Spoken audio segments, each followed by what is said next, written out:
আসসালামু আলাইকুম এভরিওয়ান। এখানে আমি তাল নিতেছি, আর এই তালটা কিন্তু খুলনার থেকে আনা, মানে ওরা রস করে আমাদের জন্য বরফ করে পাঠাইছে। কেননা এত দূর থেকে গোটা তাল পাঠানো আবার নেওয়াটা অনেক ঝামেলা, যার কারণে আমাদের জন্য সুন্দরভাবে রেডি করে পাঠানো হয়েছে। তো কারা কারা তালের পিঠা পছন্দ করেন অবশ্য কমেন্ট করে জানাবেন। এখানে অরিজিনাল তাল, কোনো ধরনের পানি মিক্স করা হয়নি। দেখুন কি কারো, আমি আজকে তালের পিঠা বানাবো। আমার তালের পিঠা কেমন হয় অবশ্যই কমেন্ট করে আপনারা জানাবেন।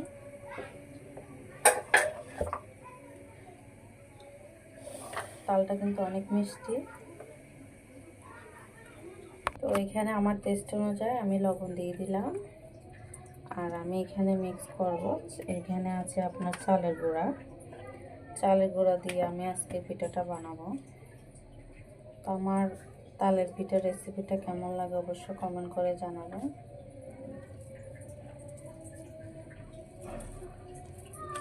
তাছাড়া আমি এখানে কিছুটা দুধ ব্যবহার করব। দুধটা দিলে তালের পিঠার টেস্টটা অনেক বাড়ে। যেহেতু আমরা মিষ্টি একটু বেশি পছন্দ করি, আমি করি না, কিন্তু পিঠার সাথে ভালো লাগে আর সবাই খেতে চায়। তার জন্য এখানে আমার পরিমাণ মতো আমি আবার চিনি অ্যাড করলাম, কারণ গুঁড়ি দেওয়ার পরে দেখা যায় চিনি অনেকটা টেনে যায়। তার জন্য আমি এখানে একটু চিনি দিলাম। চাইলে আপনারা মিষ্টি কম পছন্দ করলে অবশ্যই এটাকে স্কিপ করতে পারেন।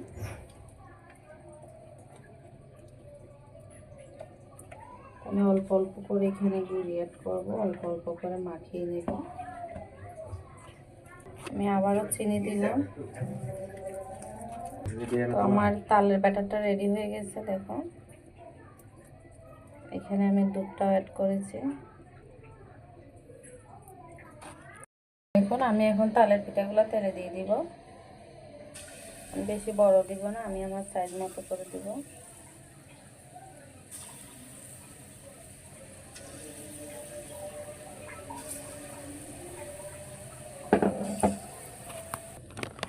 দেখুন পিঠাগুলার খুব সুন্দর কালার আসছে, আর এই পর্যায়ে পিঠাগুলো কিন্তু খুব সুন্দর হয়ে গেছে।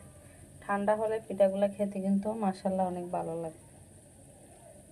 তো আমার এই পিঠার রেসিপি তালের পিঠা কীরকম লাগলো অবশ্যই জানাবেন। তালের পিঠা কিন্তু সচরাচর অনেক রকম বানানো যায়, যার যেরকম পছন্দ সেইভাবেই বানায়।